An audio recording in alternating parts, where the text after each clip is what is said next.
ان الحمد لله نحمده ونستعينه ونستغفره ونعوذ بالله من شرور انفسنا ومن سيئات اعمالنا من يهده الله فلا مضل له ومن يضلل فلا هادي له واشهد ان لا اله الا الله وحده لا شريك له واشهد ان محمدا عبده ورسوله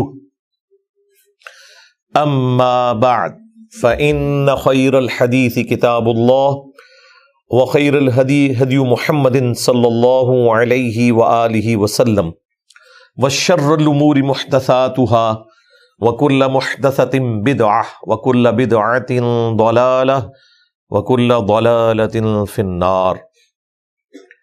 اعوذ باللہ السمیع العلیم من الشیطان الرجیم من ہمزہ ونفخہ ونفثہ بسم اللہ الرحمن الرحیم رب اشرح لی صدری ویسر لی امری واحلل عقدۃ من لسانی یفقہوا قولی.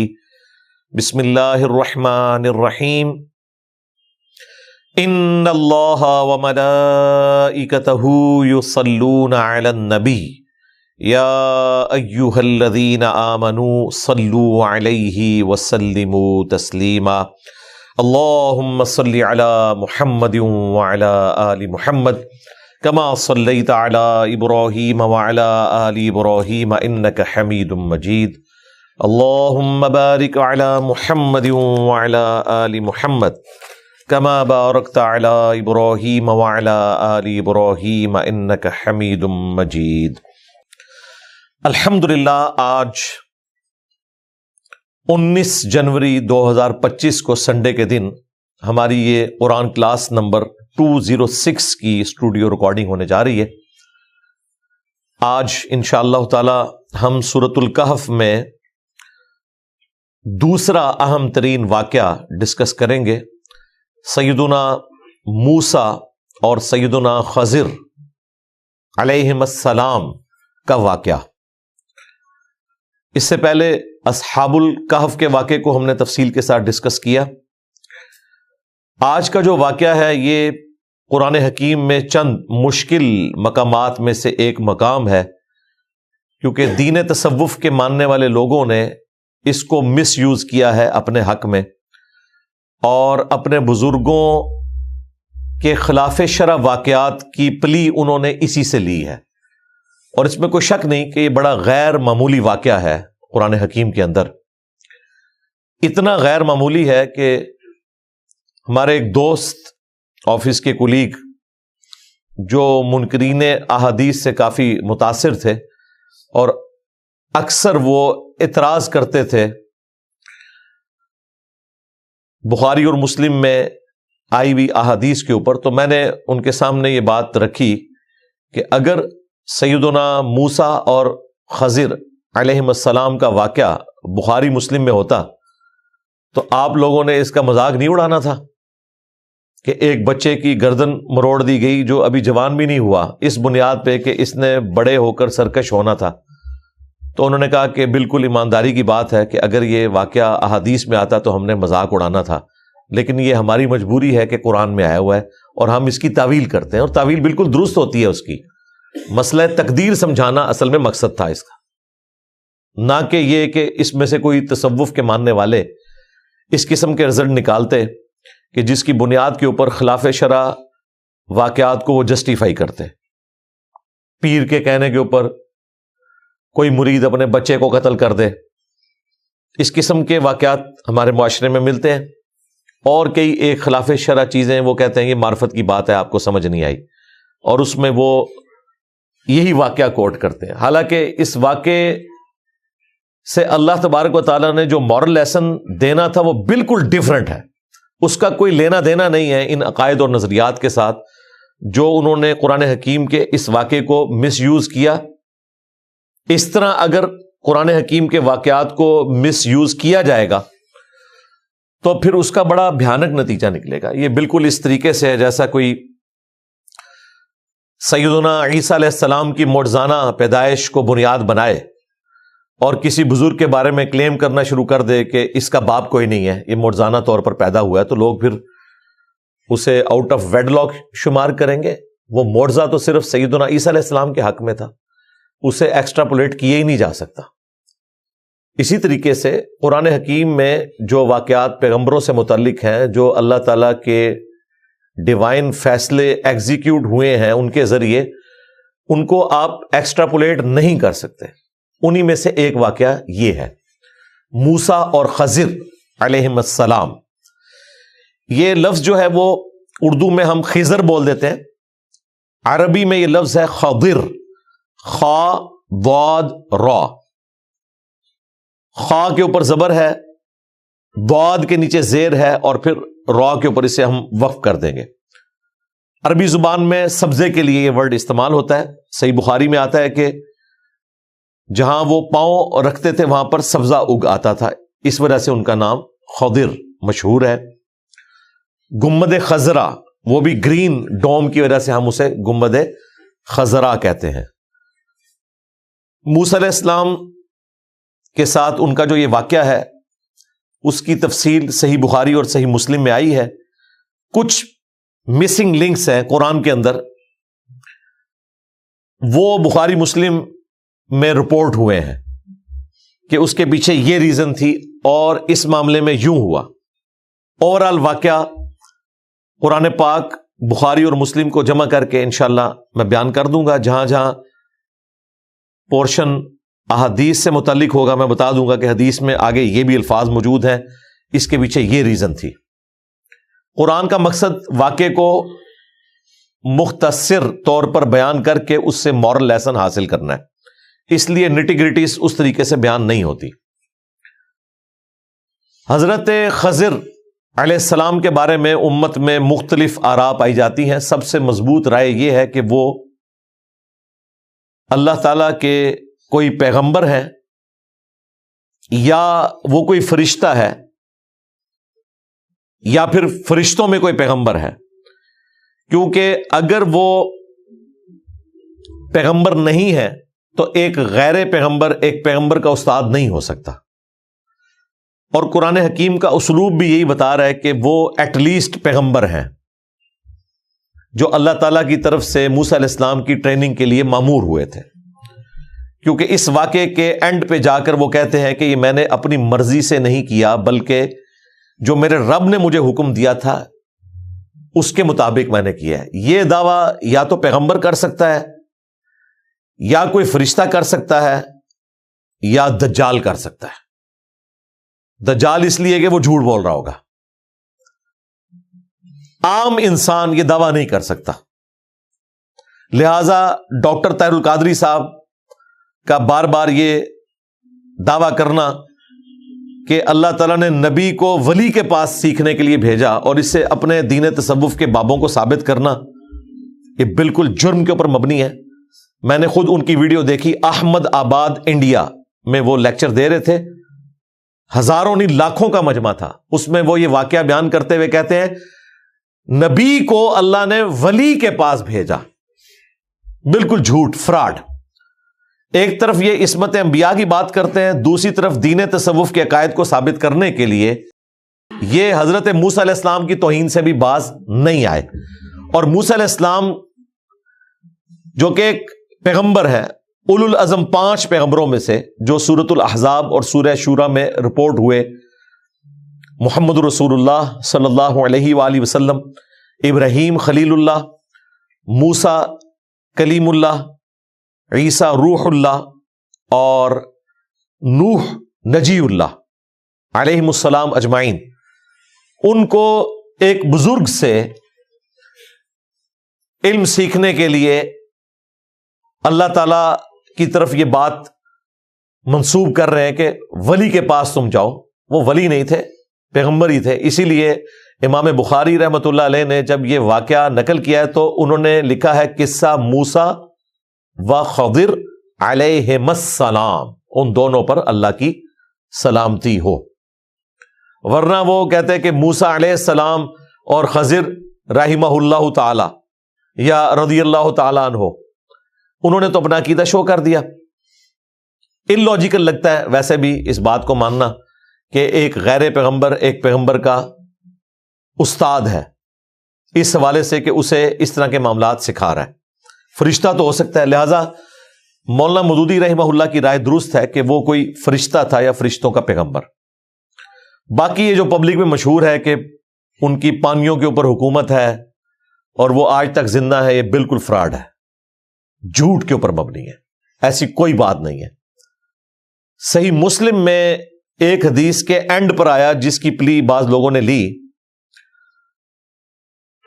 وہ حدیث بخاری میں بھی ہے لیکن مسلم میں اینڈ پہ راوی حدیث کے الفاظ کو مس یوز کیا گیا کہ قرب قیامت میں جب دجال ظاہر ہوگا تو ایک مؤمن اس کے مقابلے پر کھڑا ہوگا اور وہ کہے گا کہ تو دجال ہے، جھوٹا ہے، میرے نبی کی حدیث مجھے پہنچی ہے۔ الٹیمیٹلی وہ اس کو قتل کر دے گا، شہید کر دے گا، اور پھر اسے دوبارہ زندہ کرے گا اور کہے گا کہ اب تو مجھے خدا مان۔ تو وہ کہے گا کہ تیرے اس عمل نے میرے ایمان میں اضافہ ہی کیا ہے، کیونکہ نبی اسلام نے فرمایا تھا کہ وہ ایک مؤمن کو قتل کرے گا اور دوبارہ زندہ کر لے گا، تو واقعی دجال ہے۔ اور نبی اسلام نے یہ بھی فرمایا تھا کہ تو دوبارہ میرے قتل کے اوپر قدرت نہیں پائے گا، اور واقعی وہ دوبارہ قتل نہیں کر سکے گا، پھر اسے اٹھا کے وہ آگ میں پھینک دے گا اور بیسیکلی وہ جنت ہوگی، وہ جنت میں جا کے لینڈ کرے گا۔ تو نبی اسلام نے فرمایا کہ وہ اس زمانے کا سب سے بہترین شہید ہوگا۔ اس کے اینڈ پہ صحیح مسلم میں الفاظ ہیں کہ کہا جاتا ہے کہ وہ خضر ہوں گے، یعنی اس کی کوئی سند نہیں ہے۔ امام مسلم کے شاگرد نے ایک مشہور بات ہے اسے نقل کیا ہے، نہ تو رسول اللہ کے حوالے سے، نہ کسی صحابی کے حوالے سے، نہ کسی تابعی کے حوالے سے، قیلا کہا جاتا ہے۔ اور جو علم حدیث سے واقفیت رکھتے ہیں انہیں پتہ ہے کہ جب یہ بات کی جائے نا کہ کہا جاتا ہے تو اس کا مطلب وہی ہوتا ہے، سن سنا کے سننی ٹنی، مشہور بات، اس کے پیچھے کوئی دلیل نہیں ہے۔ دوسری بات، سورہ آل عمران میں اللہ تعالیٰ نے فرمایا، جب اللہ تعالیٰ نے انبیاء کی روحوں سے عہد لیا تھا کہ جب میں تمہیں پیغمبر بنا کر دنیا میں بھیجوں گا اور تمہاری موجودگی میں کوئی اور پیغمبر آ جائے تو تم نے اس پر ایمان بھی لانا ہے، اس کی مدد بھی کرنی ہے، اور مجھ سے اس پر عہد کرو، اور اس کے بعد جو اپنے عہد سے پھر گیا وہ فاسقین میں ہوگا، اور اس عہد پر ایک دوسرے پر گواہ ہو جاؤ اور میں تم پر گواہ ہوں۔ اللہ تعالیٰ خود گواہ شامل ہوا اس میں کہ جب بھی کوئی نبی آئے گا اس کی موجودگی میں اگر کوئی اور نبی آئے تو اس کا کام ہے نمبر 1 اس پر ایمان لانا، نمبر 2 اس کی تصدیق کرنا۔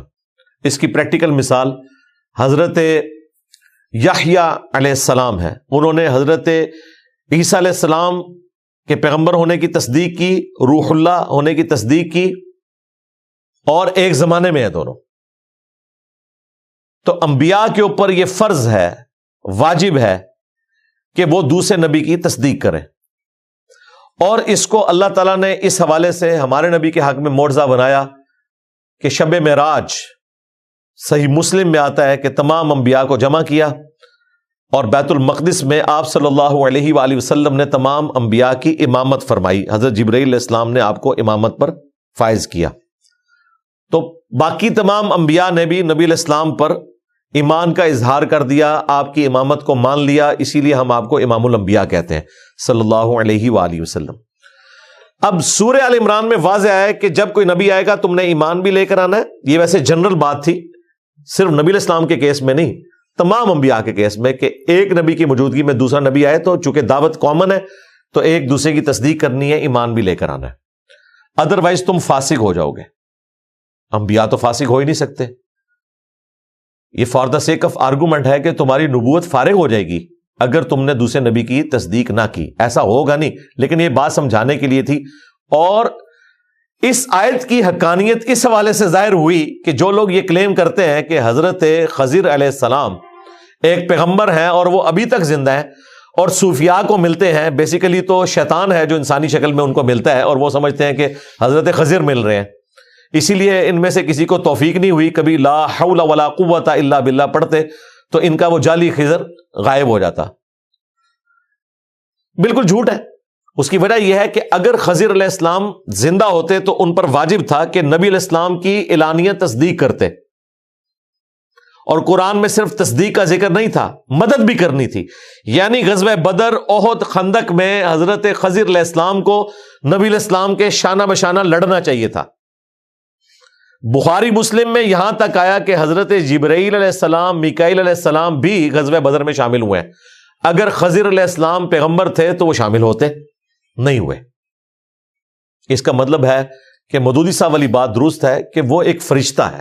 فرشتوں کے پیغمبر وہ ہو سکتے ہیں، انسانوں میں پیغمبر اگر ہوتے تو وہ اعلانیہ رسول اللہ پر ایمان لاتے، تمام جنگوں میں شریک ہوتے، اور ان کے بقول تو وہ آج تک زندہ ہیں تو نماز جنازہ ان کو پڑھانی چاہیے تھی. لو سامو، ان کو امامت پہ فائز ہونا چاہیے تھا، سب سے پہلے ان کو نماز جنازہ پڑھنی چاہیے تھی. نبی کا نماز جنازہ پڑھنا یہ پہلا کام حضرت خضر کا ہونا چاہیے تھا، اور حضرت ابو بکر اور حضرت علی کو خلافت کا مسئلہ ان سے حل کروانا چاہیے تھا. پیغمبر کی موجودگی میں تو کہیں اور جانے کی ضرورت ہی نہیں. تو اس کا مطلب ہے یہ سب کچھ فراڈ کے اوپر چل رہا ہے، ایسی کوئی بات نہیں تھی. اور اگر خدا نخواستہ ایسا ہے تو قرآن کی روح سے حضرت خضر علیہ السلام کی تو نبوت ہی فارغ ہو گئی. انہوں نے تو فارغ کر دی ہے، کیونکہ وہ امام الانبیاء کے اوپر ایمان نہیں لائے، ان کی مدد نہیں کی، اعلانیہ طور پر ان کا ساتھ نہیں دیا. نعوذ باللہ من ذالک. یہ میں for the sake of argument بات کر رہا ہوں. لہذا صوفیاء کے یہ دعوے بالکل باطل ہیں، اور اس قسم کے جھوٹے واقعات انہوں نے مشہور کیے ہوئے ہیں. قرآن کلاس اس چیز کی متحمل نہیں کہ ہم ان کی بونگیوں کو ڈسکس کریں. میں جنرل وہ دلائل رکھ رہا ہوں جس کی بنیاد پہ ہم یہ کلیم کرتے ہیں کہ خضر علیہ السلام دنیا میں موجود نہیں ہے، وہ فوت ہو چکے. اور اگر کوئی فرشتہ ہے تو ظاہر ہے فرشتوں کو تو اللہ تعالیٰ نے لمبی زندگی دی ہوئی ہے، پھر وہ زندہ ہو سکتے ہیں. لیکن پھر ان کا یہ والا معاملہ نہیں جس طرح یہ کہتے ہیں کہ صوفیاء کو آ کے ملتے ہیں. یہ بالکل جعلی باتیں ہیں. ہر خلاف شرع بات وہ حضرت خضر علیہ السلام کے کھاتے میں ڈالتے ہیں کہ جی خضر جو ہے وہ انسانی شکل میں آ کے ملا. بخاری مسلم میں حدیث ہے، جو اس وقت پلانٹ ارتھ پہ موجود ہے 100 سال نہیں گزریں گے کہ اس پہ موت آ جائے گی، اس کی قیامت قائم ہو جائے گی. یعنی نبی علیہ السلام کی پیش گوئی تھی، اور یہ آپ نے اپنی وفات سے آلموسٹ 1 مہینہ پہلے خطبہ دیا. بخاری مسلم میں آتا ہے کہ 100 سال کے اندر سب لوگ فوت ہو جائیں گے، اور واقعی یہی ہوا. آخری صحابی 110 ہجری میں فوت ہوئے ہیں، ابو طفیل عامر بن واثلہ. ان کی عمر 8 سال تھی جب یہ نبی علیہ السلام کے اوپر ایمان لے کر آئے. جنگ جمل صفین نہروان میں مولا علی علیہ السلام کے ساتھ یہ شریک رہے، اور حضرت علی سے انہوں نے حدیثیں بھی روایت کی ہیں. خود بھی صحابی ہیں اور حضرت علی کے بھی اصحاب میں شامل ہیں. سب سے آخر میں فوت ہوئے ہیں 110 ہجری میں، اور نبی علیہ السلام کا فوت ہوئے ہیں 11 ہجری کے سٹارٹ میں. یعنی 100 سال کے اندر تمام صحابہ کرام کا قرن، یعنی کہ زمانہ، قرن کہتے ہیں زمانے کو، وہ مکمل ہو گیا تھا. تو اگر حضرت خضر اس وقت موجود تھے پھر بھی وہ مر چکے ہیں 100 سال کے اندر.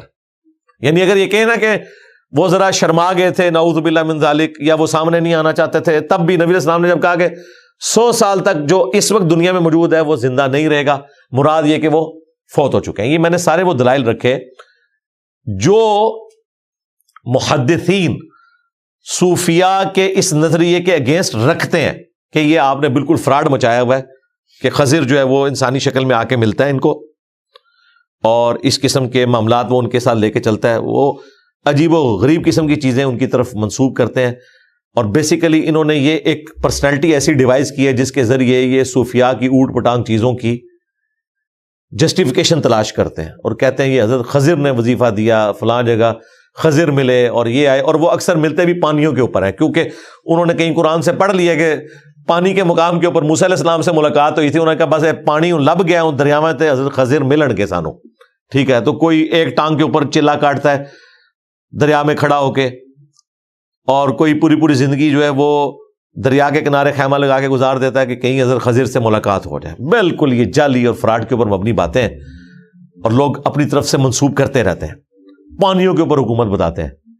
2010 کی آلموسٹ بات ہے، میں نے جب اسلام آباد والے گھر میں اپنی بورنگ کروانی شروع کی تو جو بورنگ نکالنے والا آیا داڑھی رکھی ہوئی تھی، لیکن بس وہی متاثرین دین تصوف، مجھے کہتا ہے جی خضر دے نادا ایک بکرا دیو تو پانی نکل آئے گا. میں نے کہا یار پانیوں پہ تو اللہ کی حکومت ہے.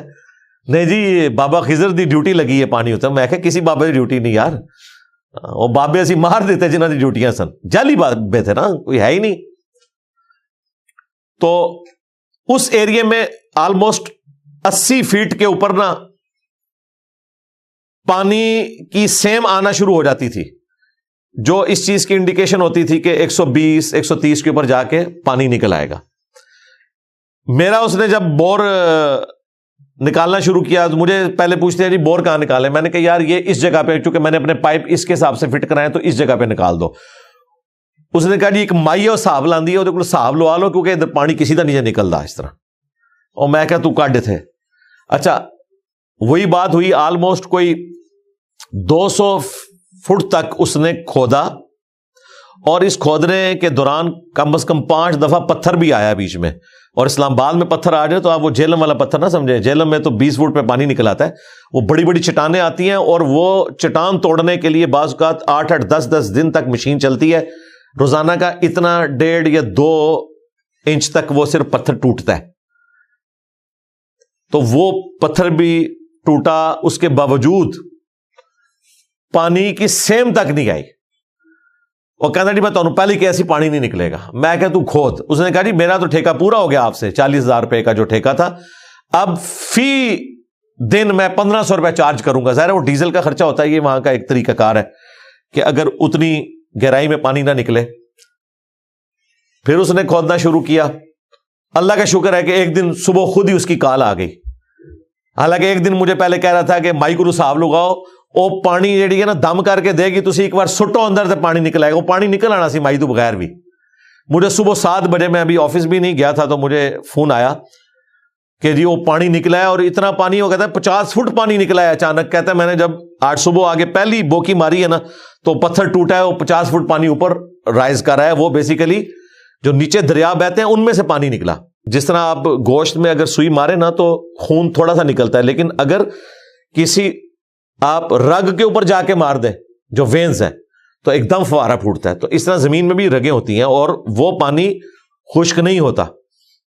وہ پانی اتنا نکلا، اس سے پھر آگے مزید کھودا ہی نہیں گیا، اور وہ پانی ماشاء اللہ تعالیٰ آج تک وہ چل رہا ہے۔ آج 2025 ہو چکا ہے، حالانکہ ارد گرد بڑے بڑے ٹیوب ویل ہیں، اس کی وجہ سے بعض اوقات اس کا وقتی طور پہ پانی نیچے چلا جاتا ہے، لیکن چونکہ اسلام آباد میں بارشیں وقتاً فوقتاً ہوتی ہیں تو مینٹین رہتا ہے۔ لیکن چند سالوں میں تو وہ باقی سارے کنویں خشک ہو گئے تھے، ہم پورے محلے والوں کو بھی فری پانی دیتے تھے، وہ پانی جو اللہ نے دیا تھا۔ بعد میں پھر میں نے اس بندے سے توبہ بھی کروائی کہ یار تم نے یہ جو عقیدہ رکھا ہے کہ حضرت خضر علیہ السلام کی حکومت ہے پانیوں پہ، اس سے توبہ کرو، یہ اللہ کی حکومت ہے، اور اللہ نے تمہارے سامنے ثابت کر دیا ہے۔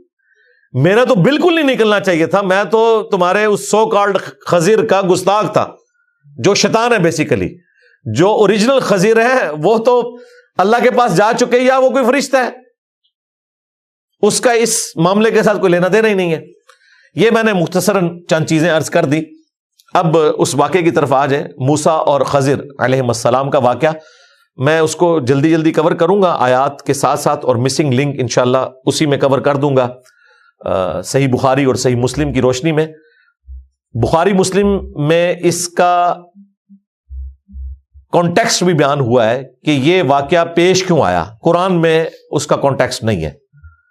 وہ کانٹیکسٹ یہ ہے کہ صحیح بخاری صحیح مسلم دونوں میں آیا، ایک دن موسیٰ علیہ السلام سے بھرے مجمع میں کسی نے پوچھا کہ اس وقت دنیا میں سب سے بڑا عالم کون ہے؟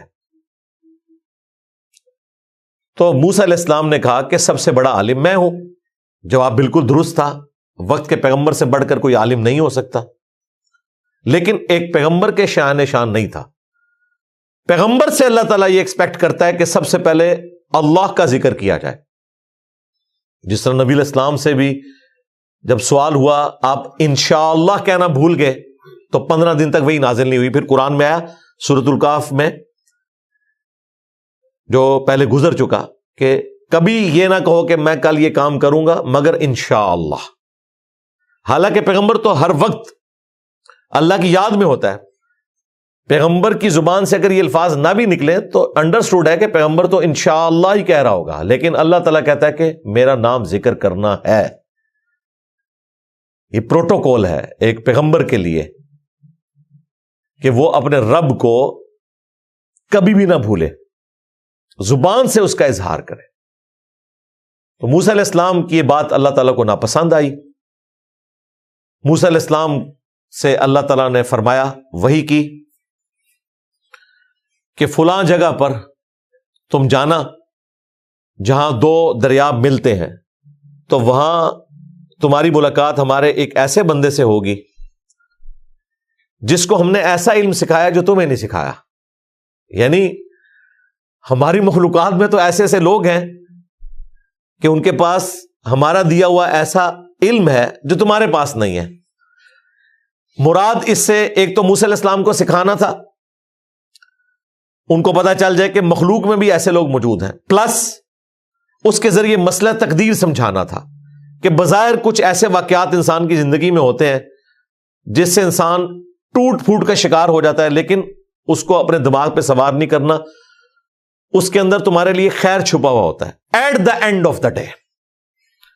لیکن یہ بات اللہ تعالیٰ کے ڈیوائن علم میں ہے، انسان کو نہیں پتا ہوتی.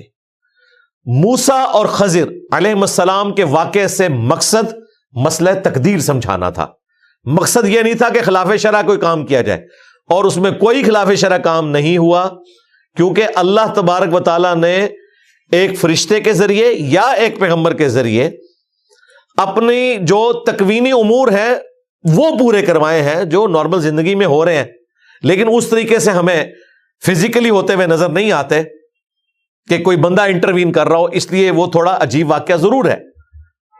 لیکن جب اللہ تعالیٰ کی طرف سے وحی کا معاملہ ہوگا، جو اینڈ پہ خضر علیہ السلام کہہ بھی دیں گے کہ یہ میرے رب نے مجھے حکم دیا تھا، تو اس کا مطلب ہے کہ وہ ایٹ لیسٹ پیغمبر تھے یا وہ کوئی فرشتہ تھا، کیونکہ یہی دو پاسبلٹیز ہو سکتی ہیں. تیسرا کوئی بندہ یہ دعویٰ کرتا ہے نا کہ مجھے میرے رب نے یہ حکم دیا ہے اس حوالے سے کہ وہی فرمائی ہے، تو وہ پھر جھوٹ ہی بول رہا ہے، دجال ہی ہوگا.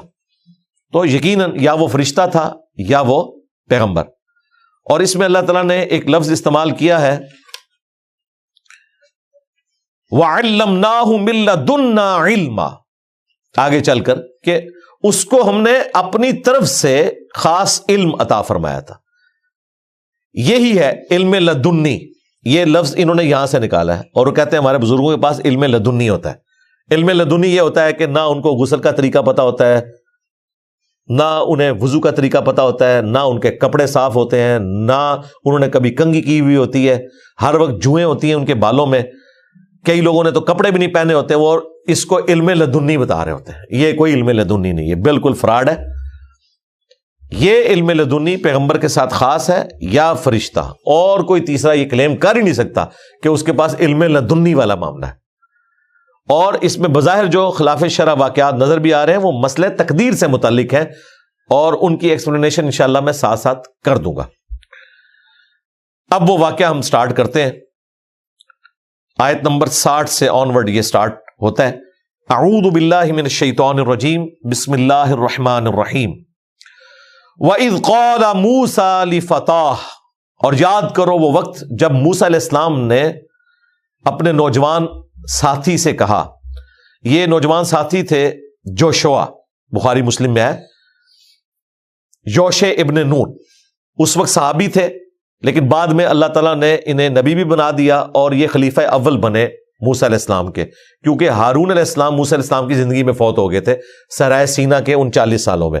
اسی لیے ان کی قبر بھی اسی صحرا میں بنی، جو صحیح مسلم میں آتا ہے کہ نبی علیہ السلام نے شب معراج سرخ ٹیلے کے پاس موسیٰ علیہ السلام کو قبر میں نماز پڑھتے ہوئے دیکھا تھا. وہ گمنامی میں ہے. وہ ہارون علیہ السلام تو فوت ہو گئے، پھر اللہ تعالیٰ سے دعا کر کے جوشوا کو پیغمبر بنایا گیا. ظاہر اللہ کے علم میں تو پہلے تھا، موسیٰ علیہ السلام کے خلیفہ اول بنے. اس وقت یہ ان کے صحابی کی حیثیت سے ان کے ساتھ تھے. تو انہوں نے اپنے اس ساتھی سے کہا، لا ابرح حتی ابلغ مجمع البحرین، کہ میں چلتا رہوں گا یہاں تک کہ دو دریاؤں کے ملنے کی جگہ پر پہنچ جاؤں، اس وقت تک میں اپنا سفر نہیں روکوں گا. او امضی حقوبا، یا پھر میں مسلسل ایک لانگ پیریڈ آف ٹائم کے لیے چلتا رہوں گا اور رکوں گا نہیں جب تک کہ وہ مقام نہ آ جائے. فلما بلغا مجمع بینہما، پھر جب وہ دونوں پہنچے اس مقام پر جہاں پر دو دریا ملتے ہیں. نسیا حوتہما، تو دونوں بھول گئے اپنی مچھلی کو. فاتخذ سبیلہ، پس اس مچھلی نے راستہ بنا لیا. فی البحر سربا، دریا کے اندر. مچھلی رکھی ہوئی تھی، بھنی ہوئی مچھلی، دن کا کھانا کھانے کے لیے، اور وہ مچھلی زندہ ہوئی اور دریا کے اندر چلی گئی. وہ دو دریا ملنے کی جگہ چٹان کے پاس رکے تھے حضرت موسیٰ علیہ السلام اور جوشوا ابن نون، اور یہ نشانی تھی ایک غیر معمولی کہ اس جگہ پہ حضرت خضر علیہ السلام سے ان کی ملاقات ہونی تھی. اب قرآن میں تو وہ تفصیل نہیں آئی ہے، لیکن بخاری مسلم میں آیا، کچھ حصہ قرآن میں بھی آ جائے گا کہ وہ جو ساتھی تھا اس نے یہ منظر اپنی آنکھوں سے دیکھ لیا تھا، لیکن وہ بھول گیا کہ اس نے یہ منظر دیکھا ہے. حضرت موسیٰ علیہ السلام کو بتانا وہ بھول گیا تھا. جب موسیٰ علیہ السلام نے اس کو یاد کروایا کہ بھئی ہم تو اب تھک چکے ہیں، حالانکہ انہوں نے کہا تھا ہم چلتے رہیں گے ایک لمبی مدت کے لیے جب تک کہ اس مقام کو نہ پا لیں. اب ان کو بھوک لگ گئی. وہ بخاری مسلم میں آیا کہ بھوک اس لیے لگی کہ وہ اس مقام سے آگے چلے گئے تھے، اگر اس مقام تک وہ رہتے تو ان کو بھوک بھی نہ لگتی. اور ہمارے استاد ڈاکٹر سرار صاحب نے اپنے بھول پن میں کہا کہ بزرگ فرماتے ہیں ایک معرفت کی بات اس میں، حالانکہ وہ بات بخاری مسلم میں لکھی ہوئی تھی، وہ صوفیاء کے کھاتے سے بیان کرتے رہے. وہ ہم نے بتایا کہ بخاری مسلم میں لکھی ہوئی ہے یہ بات، وہ نبی صلی اللہ علیہ وآلہ وسلم نے ہمیں بتائی ہے. دریا میں اس نے ایک سرنگ بنائی، یعنی ایک ایکسٹراڈنری واقعہ ہوا، اور وہ بھنی ہوئی مچھلی اس کے اندر چلی گئی. ظاہر ہے بہت بڑا واقعہ اور یہ نشانی تھی. فلما جاوزا، پس جب وہ آگے بڑھے، قال لفتاہ، تو انہوں نے اس نوجوان سے کہا اپنے ساتھی سے، آتینا غداءنا، لاؤ ہمارا کھانا پیش کرو. لقد لقینا من سفرنا ھذا نصبا، بے شک اس سفر کی مشقت کی وجہ سے ہم تھک چکے ہیں، یہ مشکل سفر ہے. قال، تو ساتھی نے کہا، ارأیت اذ اوینا الی الصخرہ، انہوں نے کہا کہ موسیٰ علیہ السلام آپ نے غور نہیں کیا کہ جب ہم اس چٹان کے پاس رکے تھے تھوڑی دیر ریسٹ کرنے کے لیے، فإنی نسیت الحوت، تو میں مچھلی بھول گیا، وما انسانیہ الا الشیطان، اور یہ مچھلی کا معاملہ مجھے نہیں بھلایا مگر شیطان نے، ان اذکرہ، کہ میں آپ سے اس کا ذکر کرتا. ویسے یہ ہے غیر معمولی بات ہے کہ پکی پکائی مچھلی زندہ ہو کر دریا میں چھلانگ لگا دے. یہ واقعہ تو انسان بھول ہی نہیں سکتا. اسی ٹائم اس نے شور مچا دینا تھا کہ حضرت اے تکو ایک، لیکن بھول گیا. ایسا معاملہ ہو سکتا ہے انسان کے ساتھ. وہ دیکھیں نا، یوسف علیہ السلام کا ساتھی جو قیدی تھا، جس کو بشارت دی یوسف علیہ السلام نے کہ تم چھوٹ جاؤ گے اور اپنے مالک سے میرا ذکر کرنا، 9 سال تک وہ بھولا رہا. تو ایسا معاملہ ہو سکتا ہے. بہرحال جو اس قسم کی غلطی ہے اسے شیطان کی طرف ہی منسوب کرنا چاہیے، اور یہی کیا جوشوا ابن نون نے. انہوں نے کہا کہ شیطان نے مجھے بھلا دیا تھا آپ سے ذکر کرنا. واتخذ سبیلہ فی البحر عجبا، تو بڑے تعجب کی بات میں نے دیکھی کہ اس نے پانی میں، دریا میں اپنا راستہ نکال لیا. قال، تو اس پہ پھر موسیٰ علیہ السلام نے کہا، ذالک ما کنا نبغ، اور بھئی یہی تو وہ چیز تھی جس کی تلاش میں تھے ہم. فرتدا علی آثارہما قصصا، بس دونوں پھر الٹے قدموں لوٹے اس نشان کی طرف. تو وہ جگہ تھی جو 2 دریاؤں کے ملنے کی جگہ تھی. ظاہر ہے کہ ان کو اس وقت سارے کوآرڈینیٹس نہیں پتا ہوں گے، ورنہ اگر وہ 2 دریا واقعی ملتے ہوئے ان کو نظر آ جاتے تو یہ بھی ایک نشانی تھی پانی دیکھا، چٹان تھی، تو پھر ان کو اس طرف خیال آیا کہ وہاں پہ کوئی دوسرا دریا بھی ملتا ہوگا، واپس آ گئے۔ اب جب واپس آئے فوجدا، تو ان دونوں نے پایا عبدا من عبادنا، ہمارے بندوں میں سے ایک بندہ، آتیناہ رحمتا من عندنا، کہ جسے ہم نے اپنے پاس سے رحمت عطا فرمائی تھی، وعلمناہ من لدنا علما، اور اس کو ہم نے اپنی طرف سے علم لدنی عطا فرمایا تھا، خاص علم۔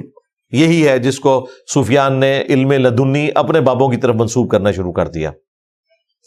اب دیکھ لیں قرآن میں حضرت خضر کا نام نہیں آیا، ایک بندے کا ذکر آیا، بخاری مسلم میں ان کا نام بھی رپورٹ ہوا۔ قال لہ موسیٰ، تو موسیٰ علیہ السلام نے ان سے کہا، اس بندے سے یعنی خضر سے، هل اتبعک علی ان تعلمن، کہ میں کیا آپ کے ساتھ کچھ ایسا وقت گزار سکتا ہوں کہ آپ مجھے سکھا دیں، مما علمت رشدا، اس میں سے جو اللہ تعالیٰ نے آپ کو خاص علم سکھایا ہے۔ قال، تو خضر علیہ السلام نے کہا، انکا، بے شک آپ، لن تستطیع معی صبرا، میرے ساتھ رہتے ہوئے صبر نہیں کر سکیں گے۔ یعنی حضرت خضر علیہ السلام کو پتا تھا کہ یہ ایک ایسا غیر معمولی ایکسپیرینس بعد میں ہونے والا ہے کہ جو ایک عام انسان روٹین لائف میں نہیں دیکھتا، اور اس کا تقاضا ہے کہ ایک عام انسان اس غلطی کو جو وہ سمجھ رہا ہے، ظاہر ہے وہ ظاہراً تو غلطی ہے، لیکن جب اسے تقدیر کے معاملے میں دیکھا جائے گا تو وہ اللہ تعالیٰ کی ایسی ایگزیکیوشن ہے کہ اس کو آپ غلطی نہیں کہہ سکتے، لیکن عام آدمی کے اعتبار سے مثلاً حضرت ملک الموت اسرائیل علیہ السلام اگر انسانی شکل میں آ کے کسی کی گردن مروڑ دیں تو ہم پہ واجب ہے کہ اسے روکیں، کیونکہ ہمیں تو نہیں پتا کہ ایسا ہو رہا ہے۔ ویسے وہ اتنے بندوں کو روزانہ مار دیتے ہیں، کوئی روک ہی نہیں سکتا۔ تو یہ بھی ایک تکوینی معاملہ تھا جس میں موسیٰ علیہ السلام چونکہ پیغمبر ہیں، وہ کبھی بھی اس معاملے کے اوپر صبر نہیں کر سکتے تھے، اور خضر علیہ السلام کو پتا تھا کہ یہ صبر نہیں کریں گے۔ اس کی وجہ یہ کہ موسیٰ علیہ السلام اپنی جگہ بالکل درست ہے۔ اور دیکھ لیں موسیٰ علیہ السلام کی طرف سے پہلے ہی حضرت خضر علیہ السلام ایکسکیوز قبول کر رہے ہیں۔ وہ کیا کہہ رہے ہیں؟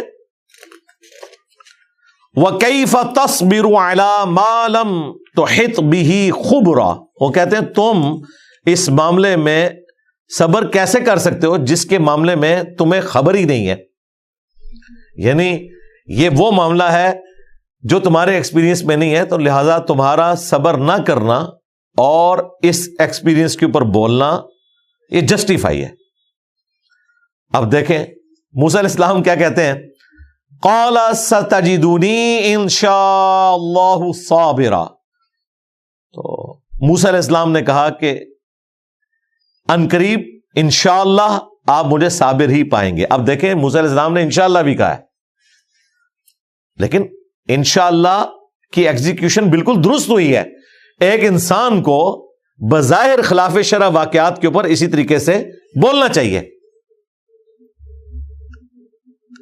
وَلَا أَعْصِي لَكَ أَمْرًا، اور میں اس معاملے میں آپ کی نافرمانی نہیں کروں گا۔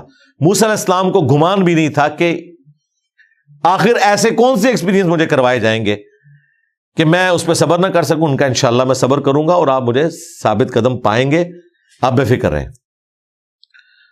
قال، تو حضرت خضر علیہ السلام نے کہا کہ پھر میری ایک شرط ہے،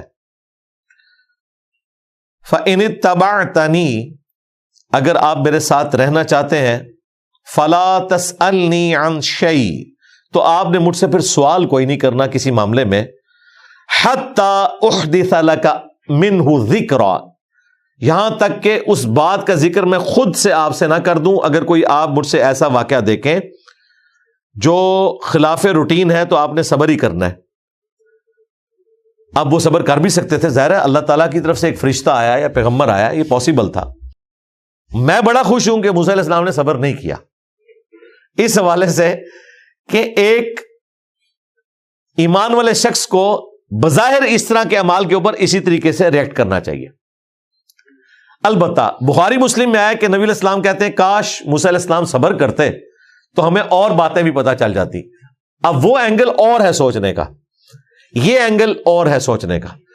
دونوں طرف سے دیکھا جائے تو اللہ تعالیٰ کی طرف سے یہ حکمت ظاہر ہوئی. موسیٰ علیہ السلام کا بولنا بھی اللہ تعالیٰ کی حکمت تھی, اور وہ 3 واقعات کے آگے نہ سکھانا بھی اللہ تعالیٰ کی حکمت تھی. بس اتنا ہی سکھانا تھا. لے جی, اب وہ سفر کا آغاز ہو رہا ہے. فانطلقا, پس وہ دونوں چل پڑے. حتی اذا رکبا فی السفینۃ خرقها, یہاں تک کہ جب وہ سوار ہوئے ایک کشتی میں تو خضر علیہ السلام نے اس کشتی میں شگاف کر دیا, اس کا ایک پھٹا جو ہے وہ نکال دیا. اور بخاری مسلم میں آتا ہے کہ ان لوگوں نے کرایہ بھی نہیں لیا تھا, ان کا یہ نیک بندے ہیں, ان کو بٹھایا. ایک تو انہوں نے نیکی کی, ان سے کرایہ بھی نہیں لیا, الٹا حضرت خضر علیہ السلام نے ان کی کشتی کا پھٹا ہی نکال دیا. اب ظاہر ہے اس کے بعد موسیٰ علیہ السلام کا بولنا تو بنتا تھا کہ وہ ہمارے ساتھ نیکی کر رہے ہیں اور ہم ان کے ساتھ یہ کر رہے ہیں. یہاں پر ایک اور چیز بھی بخاری مسلم میں رپورٹ ہوئی کہ جب وہ کشتی میں بیٹھے تو ایک پرندہ آ کے بیٹھا, چڑیا تھی یا کوئی اور پرندہ, اس نے پانی میں چونچ ماری اور اس میں سے پانی پیا. تو حضرت خضر علیہ السلام نے کہا کہ ہمارا جو علم ہے نا, تمہارا اور میرا, وہ اللہ تعالیٰ کے علم میں سے اس پرندے کی چونچ میں جو پانی آیا نا اس کے برابر بھی نہیں ہے. یہ الفاظ بخاری مسلم میں آئے ہیں. اور یہاں ہمیں اعلیٰ حضرت کہہ رہے ہوتے ہیں کہ رسول اللہ کو ما کان و ما یکون کا علم سکھا دیا اور قرآن میں ڈال دیا اس کو. علم القرآن, ترجمہ یہ کر دیا کہ رحمان نے پیدا کیا رسول اللہ کو اور ما کان و ما یکون کا علم سکھا دیا, یعنی جو کچھ ہوا ہے, جو کچھ قیامت تک ہوگا, اندازہ کریں. اگر اجمالاً بات کریں وہ تو ٹھیک ہے, جو نشانیاں بتائیں وہ, لیکن ما کان و ما یکون کی ٹرم جو ہے یہ اسپیسیفکلی اللہ کے لیے خاص ہے. یہ علم صرف خالق کا ہو سکتا ہے. خود اعلیٰ حضرت نے جب علم غیب کے اوپر کتاب لکھی تو انہوں نے بھی اسی چیز کو کوٹ کیا کہ اللہ اور رسول اللہ کے علم میں اتنا ہی فرق ہے کہ سمندر میں اگر کوئی انگلی ڈبوئے یا کوئی پرندہ چونچ مارے اس کے ساتھ جو پانی لگتا ہے وہ نبی کا علم ہے, اور سمندر انفینٹ اللہ کا علم ہے. لیکن جب ڈسکشن پہ آئے تو وہ کہتے ہیں آپ فیتے لے کے ناپنا شروع ہو گئے. اعلیٰ حضرت نے حالانکہ خود فیتا مار کے ناپا ہوا ہے اور وہ ٹھیک ناپا ہے, بخاری مسلم میں رپورٹ ہوا ہے, لیکن جب ماننے کی باری آتی ہے تو اس کو پھر گستاخی والا عقیدہ بنا لیتے ہیں. جب ہم کہتے ہیں کہ قرآن میں ہے کہ قیامت کا علم رسول اللہ کو نہیں دیا گیا, ٹھیک ہے, نشانیاں بتائی گئی, لیکن قرآن میں واضح ہے قل انما العلم عند اللہ وانما انا نذیر مبین, ہے نبی تم فرماؤ قیامت کا علم اللہ تعالیٰ کے ساتھ خاص ہے, میں تو نہیں مگر صرف ڈر سنانے والا. اب جب کشتی کا پھٹا نکال دیا تو موسیٰ علیہ السلام بول پڑے, قال اخرقتها لتغرق اهلها, کہ تم نے یہ شگاف نکال دیا کہ سواریوں کو ڈبو دو. لقد جئت شیئا امرا, یہ تو تم نے بہت ہی برا کام کیا ہے. کہہ رہے کس کو ہیں؟ اپنے استاد کو. لیکن ظاہر ہے موسیٰ علیہ السلام ہے نا, موسیٰ علیہ السلام تو پھر اللہ تعالیٰ کے ساتھ بھی لاڈ میں گفتگو کر لیتے تھے, تو یہ تو پھر بھی مخلوق ہے. قال الم اقل, تو خضر علیہ السلام نے کہا نا میں نے تجھے پہلے ہی کہا تھا, انک لن تستطیع معی صبرا, کہ تم میرے ساتھ رہتے ہوئے کبھی بھی صبر نہیں کر سکو گے. قال لا تؤاخذنی, تو موسیٰ علیہ السلام نے کہا کہ مت گرفت کریں مجھ پر, بما نسیت, جو میری بھول ہے. موسیٰ علیہ السلام اس موقع پہ جسٹیفائی بھی کر سکتے تھے ویسے, لیکن نہیں کیا. انہیں پتا تھا کہ اب مزید بحث کی تو ادھر ہی بات ختم ہو جانی ہے, تو میں اور کچھ سیکھ لوں. وَلَا تُرْهِقْنِي مِنْ أَمْرِي عُسْرًا, اور سختی نہ کریں میرے معاملے میں زیادہ, ریلیکس کر دیں مجھے, میں اس معاملے میں جو آپ کی بات نہیں مان سکا تو اس معاملے میں صرف نظر فرمائے. تو انہوں نے قبول کر لیا. فَانْطَلَقَا, پھر دونوں چل پڑے. حَتَّى إِذَا لَقِيَا غُلَامًا, یہاں تک کہ انہوں نے ایک نوجوان لڑکے کو پایا. فَقَتَلَهُ, تو اسے قتل کر ڈالا. اب یہ تو بہت بڑا ہی جرم ہو گیا تھا، ظاہر ہے اس دنیا میں تو اسے جرم سمجھا جاتا ہے، حقیقت بات ہے۔ قال، تو موسیٰ علیہ السلام نے کہا، اقتلت نفسا زکیۃ بغیر نفس، کہ آپ نے ایک معصوم جان کو بغیر جان کے بدلے میں قتل کر دیا۔ یعنی قتل تو اس صورت میں کسی کو کیا جا سکتا ہے اگر کسی نے قتل ناحق کیا ہوا ہے، ادروائز ایک انسان دوسرے انسان کو قتل نہیں کر سکتا۔ ایک معصوم جان کو آپ نے قتل کر دیا۔ لقد جئت شیئا نکرا، بے شک آپ نے تو بہت ہی نازیبا حرکت کی ہے۔ اب دیکھیں موسیٰ علیہ السلام چونکہ اللہ کے پیغمبر ہیں اور پیغمبر شریعت کا فالوور ہوتا ہے، اور ظاہر ہے اس کائنات میں حقوق العباد کے معاملے میں سب سے بڑا گناہ قتل ناحق ہے، تو موسیٰ علیہ السلام کا اس پر اعتراض کرنا بالکل جسٹیفائی ہے۔ قرآن میں تو سورۃ النساء میں آیا کہ اگر کوئی دوسرے کو ناحق قتل کر دیتا ہے اور وہ مؤمن ہے جسے آپ نے قتل کیا تو اس کی سزا ہمیشہ کی جہنم ہے۔ تو موسیٰ علیہ السلام کا اس معاملے میں اعتراض کرنا اس فریم آف ریفرنس میں بالکل جسٹیفائی تھا، لیکن یہ معاملہ کچھ اور تھا۔ یہ اللہ تعالیٰ کا حکم ایگزیکیوٹ ہو رہا تھا موسیٰ علیہ السلام کے سامنے خضر علیہ السلام کے ذریعے، جو کہ عام حالت میں نہیں ہوتا۔ جو میں نے عرض کیا کہ آپ کے سامنے اگر حضرت اسرائیل علیہ السلام ملک الموت آ جائیں تو آپ تو جانتے نہیں ہوں گے کہ یہ اللہ تعالیٰ کی ڈیوٹی پوری کرنے آئے ہیں، تو آپ کسی کی جان ان کو نہیں لینے دیں گے، یہ نیچرل چیز ہے۔ تو یہ فزیکلی حضرت موسیٰ علیہ السلام کے سامنے اس قسم کا واقعہ ہو رہا تھا۔ قال، تو پھر خضر علیہ السلام نے کہا، الم اقل لک انک لن تستطیع معی صبرا، کہ بے شک میں نے پہلے ہی تم سے یہ بات نہیں کی تھی کہ تم میرے ساتھ رہتے ہوئے صبر نہیں کر سکو گے۔ قال ان سألتک عن شیء بعدها، تو پھر موسیٰ علیہ السلام نے کہا کہ اب اگر میں نے اس معاملے میں کوئی آپ سے سوال پوچھا، فلا تصاحبنی، تو پھر آپ مجھے اپنے ساتھ نہ رہنے دیجیے گا۔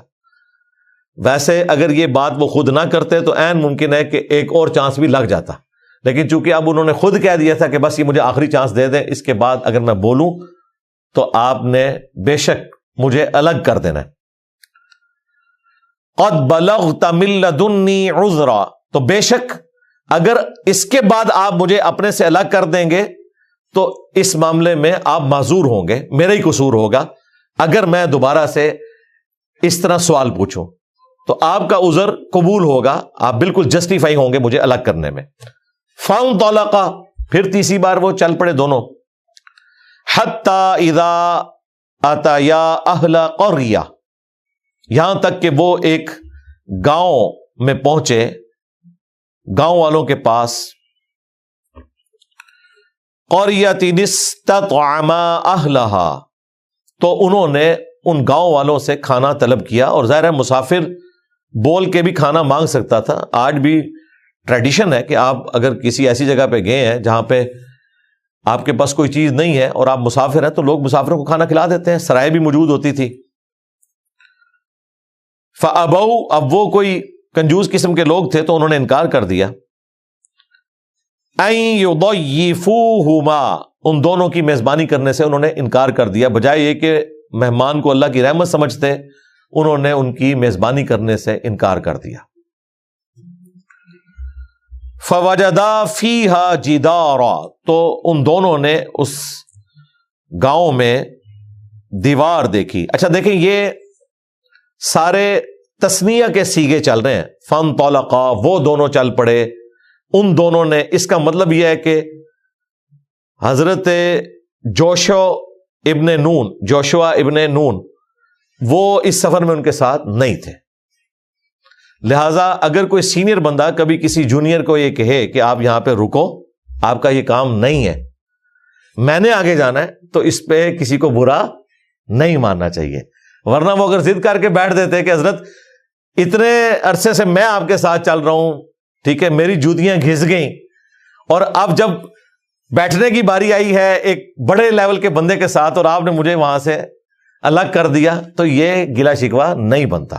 ٹھیک ہے، بڑوں کی اپنی حکمتیں ہوتی ہیں. پیغمبر کے کیس میں تو ڈیفینیٹ ہے. میں نے بات اس لیے کی کہ تاکہ آپ ان چیزوں سے یہ بھی لرن کریں. اور یہ بات میں نے کوئی شرارتن نہیں کی، یہ اچانک میرے ذہن میں آئی ہے. میں مسلسل غور کر رہا تھا، حالانکہ پہلے بھی میں نے واقعہ کافی دفعہ پڑھا ہے اور آپ نے بھی کئی دفعہ سنا ہوگا. میرا خیال نہیں کہ اس چیز کو کسی نے ہائی لائٹ کیا ہو کہ بندے تو دو تھے تو یہاں جمع کے سیگے آنے چاہیے تھے، تیسرے وہ تھے، لیکن اب یہ کہ وہ دونوں چل پڑے. دونوں کون؟ حضرت موسیٰ علیہ السلام اور خضر علیہ السلام. اس کا مطلب ہے کہ جونیئرز کو انہوں نے ادھر ہی چھوڑ دیا ہوگا. وہ ایک ہی تھے جونیئر، جوشوا ابن نون، اور انہوں نے اس کے اوپر کوئی گلا شکوہ بھی نہیں کیا. فَوَجَدَا فِيهَا جِدَارًا، بس ان دونوں نے وہاں ایک دیوار دیکھی. یرید ان ینقض، قریب تھا کہ وہ دیوار گر پڑتی. فاقامہ، تو حضرت خضر علیہ السلام نے اس دیوار کو درست کر دیا. قال، موسیٰ علیہ السلام نے کہا، لو شئت، اگر آپ چاہتے، لاتخذت علیہ اجرا، تو آپ اس کے اوپر معاوضہ ڈیمانڈ کر سکتے تھے کہ انہوں نے اگر کھانا نہیں کھلایا تو ہم نے جو ان کی دیوار درست کر دی. اور ظاہر ہے یہ معجزانہ طور پہ دیوار درست کی ہے، ورنہ دیوار سیدھی کرنے کے لیے بھی کافی ٹائم چاہیے. یہ معجزہ ظاہر ہوا کہ انہوں نے ہاتھ مارا یا کندھا مارا اور وہ اللہ کی طرف سے معجزہ ظاہر ہوا، وہ سیدھی ہوگی. تو ان کا چلے اگر یہ اتنے ہی ناہنجار قسم کے لوگ ہیں تو ان سے معاوضہ تو قبول کیا جا سکتا تھا اس کے اوپر. قال ھذا فراق بینی و بینک، تو حضرت خضر علیہ السلام نے کہا کہ بس اب یہ ہم دونوں کی علیحدگی ہے، آپ کے اور میرے درمیان اب یہ علیحدگی کا وقت آ گیا، کیونکہ آپ نے خود مانا تھا کہ آپ الگ کر دینا.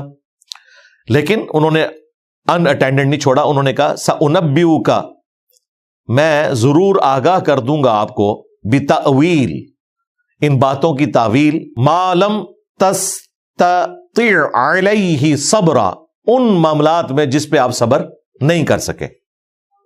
اب وہ تینوں واقعات کی حکمت بتا رہے ہیں، اور ظاہر ہے یہ اللہ کی طرف سے ایگزیکیوشن ہے.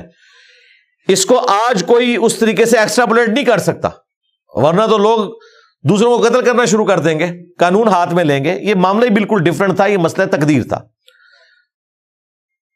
تو انہوں نے کہا کہ اما السفینۃ، وہ جو کشتی تھی، فکانت لمساکین، تو وہ مسکینوں کی تھی، یعملون فی البحر، جو کہ پانی میں یہ کام کرتے تھے، لوگوں کو کشتی میں لے کے جاتے تھے اور اس کا معاوضہ وصول کرتے تھے، کرائے پہ کشتی چلاتے تھے.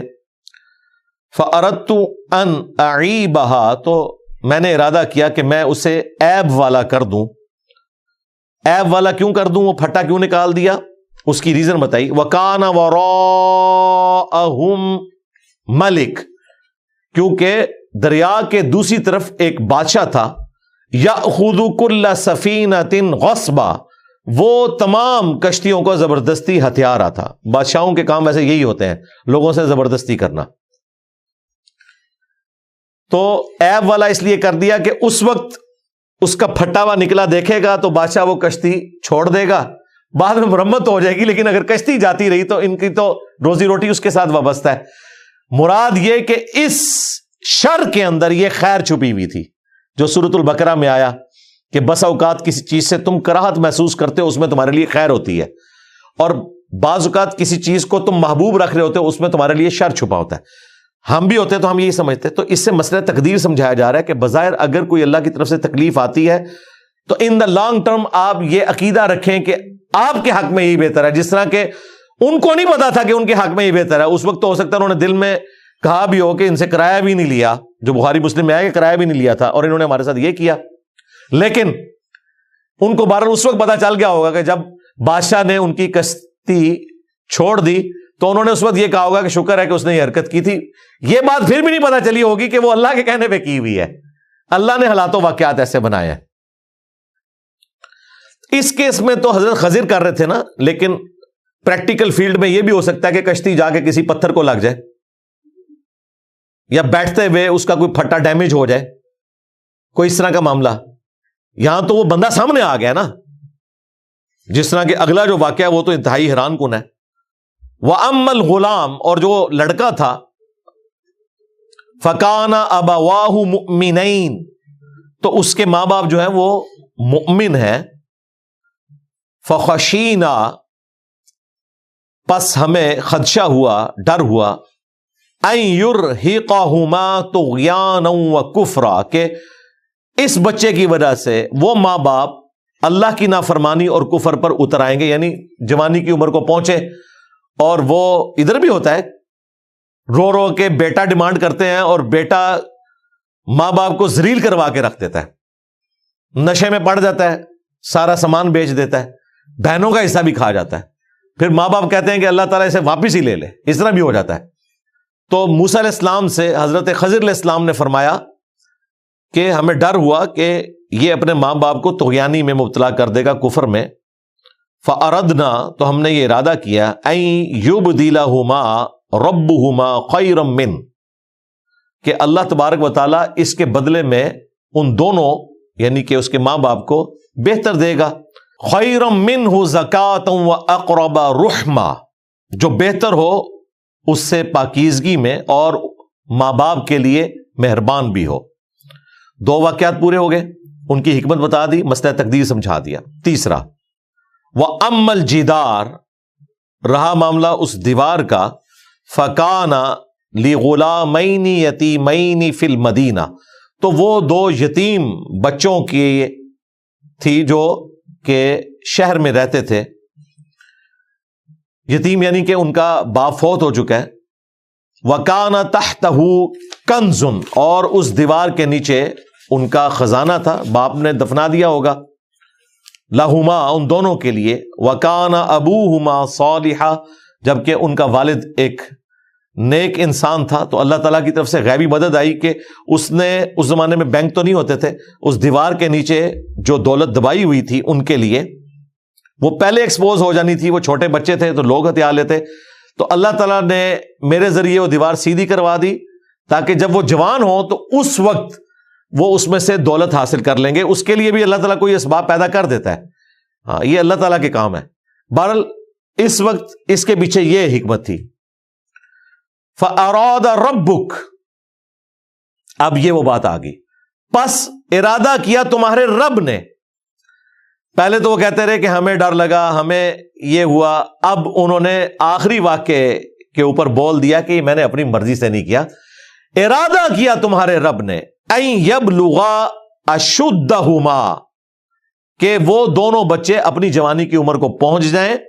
وَيَسْتَخْرِجَا كَنْزَهُمَا، اور وہ اس دیوار کے نیچے سے اپنا دفن کیا ہوا خزانہ نکال لیں. رَحْمَةً مِّن رَبِّكَ، اور یہ ان کے لیے تمہارے رب کی رحمت تھی.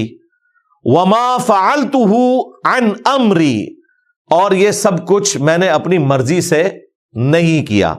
اب یہ کہنا کہ میں نے اپنی مرضی سے نہیں کیا، یہ اس بات کا ثبوت ہے کہ یہ وحی کے ذریعے ہوا ہے. اور ساتھ ذکر آیا کہ تمہارے رب نے ارادہ کیا. ذَلِكَ تَأْوِيلٌ، یہ ہے حقیقت ان چیزوں کی، مَا لَمْ تَسْطِعْ عَلَيْهِ صَبْرًا، جس معاملے میں آپ صبر نہ کر سکے. تو یہ تینوں باتوں کی حکمت بتائی اور اینڈ اس پہ کیا کہ یہ اللہ تعالیٰ کی وحی کی تائید کے ساتھ ہوا تھا. یعنی کہ خضر علیہ السلام یا تو فرشتہ ہیں یا پھر کوئی پیغمبر ہے جن کے ذریعے مسئلہ تقدیر سمجھایا گیا کہ بظاہر آپ کی زندگی میں ایسے واقعات ہوں جو واقعات آپ کو اس وقت ناگوار لگ رہے ہوں، لیکن آپ نے یہ عقیدہ رکھنا ہے کہ اس بظاہر شر کے اندر آپ کے لیے خیر چھپا ہوا ہے. یہ اس میں سے نکالنا تھا. اس میں سے یہ نہیں تھا کہ آپ کے پیر نماز نہ پڑھیں، آپ کے پیر جو ہیں وہ لوگوں کے بچے نہ حق قتل کروا دیں اور آپ کہیں کہ یہ خلاف شرع کام جو ہوتے ہیں پیروں کے اس پہ خاموش رہنا چاہیے، جس طرح کہ موسیٰ علیہ السلام کو حکم ملا تھا خاموش رہیں. نان سینس، ایسی کوئی بات نہیں تھی. یہ بالکل معاملہ ہی ڈیفرنٹ تھا. اس لیے میں نے اس کے اوپر تفصیلاً گفتگو کی ہے تاکہ دین تصوف کے ماننے والے لوگ جو اس میں اپنا لقمہ ڈالنے کی کوشش کرتے ہیں وہ لوگوں کو بہکا نہ سکیں. اللہ تعالیٰ سے دعا ہے جو حق بات میں نے کہی ہمارے دلوں میں راسخ فرمائے. اگر جذبات میں میرے منہ سے کوئی غلط بات نکل گئی تو اللہ تعالیٰ ہمارے دلوں سے اسے دھو ڈالے. ہمیں کتاب و سنت کی تعلیمات پر عمل کر کے دوسرے بھائیوں تک پہنچانے کی توفیق عطا فرمائے۔ سبحانک اللہم و بحمدک، اشہد ان لا الہ الا انت، استغفرک و اتوب الیک، وما علینا الا البلاغ المبین۔ جزاکم اللہ خیرا۔